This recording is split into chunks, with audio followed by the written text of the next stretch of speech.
Just doing some editing. Got my buddy here to help me out.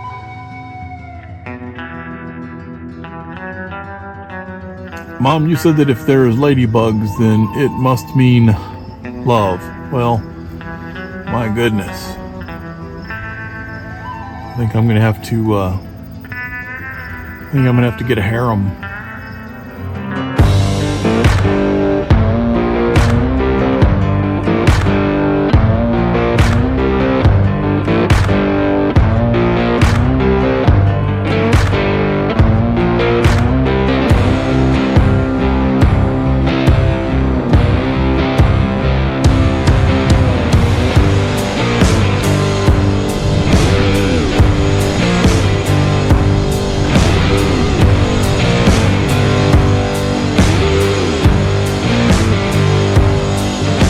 Raised as children to love all of God's creatures, and it's even reinforced in adulthood.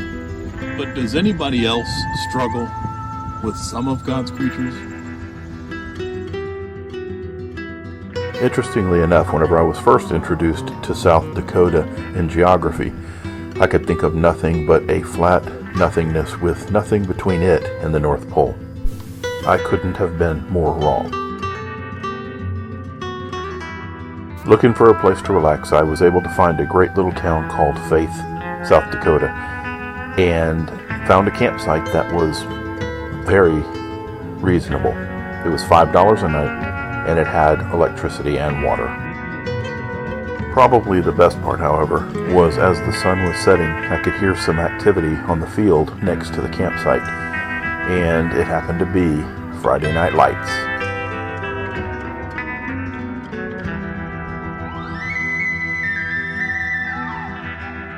I couldn't resist but to catch the action. Turns out it was a battle between a North Dakota and South Dakota team in 8-man football.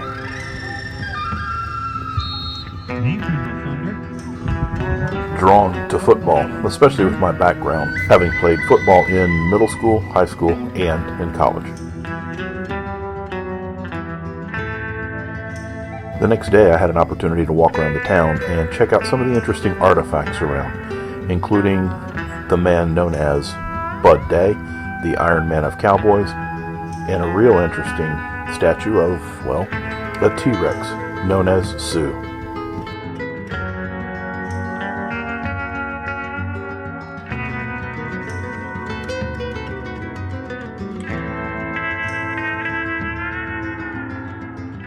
Ever onward and upward, I continued my journey north as I found a great spot in North Dakota that I would consider a sister town to Faith.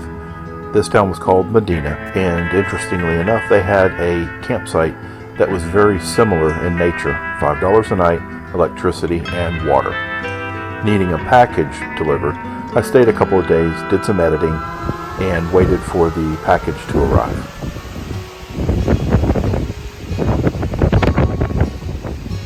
Having the opportunity to stay a couple of days waiting for the package, I found something very interesting about the people of North Dakota, and actually had the conversation with a friend of mine in South Dakota as well.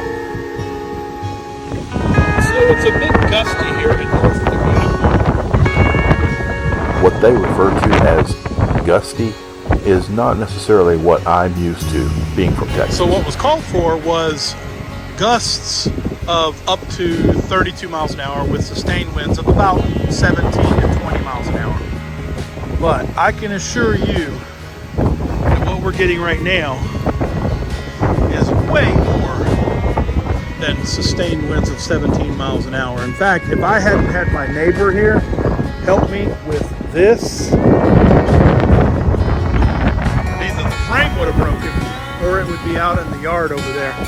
This thing's actually designed like this. This is kind of how it folds up whenever you put it away. So I'm just letting it sit. It's still completely secure. But the forecast, as far as the wind was concerned, was definitely wrong.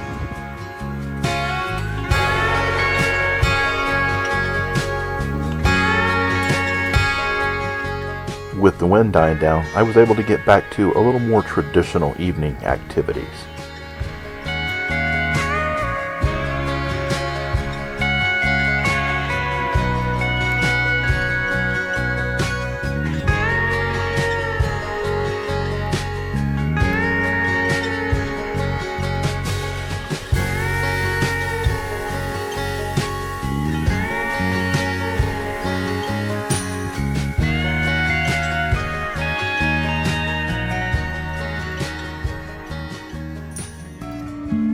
jumping from cliffs so high, trusting our wings to fly. Sometimes we're crashing down, but we get up and start from the ground. And I really wanna know, really wanna know if I'll ever figure out where the road goes. Even if I'm falling down, I will keep on searching for my highs. You can say I lost my mind, I will keep on holding my head high. Even if the sky is falling down, even if the sky is falling down, yeah. The sky is falling down. All the best, always. Wanna come down to the underground old school? Here's a shovel, can you dig it, fool? Can you dig it?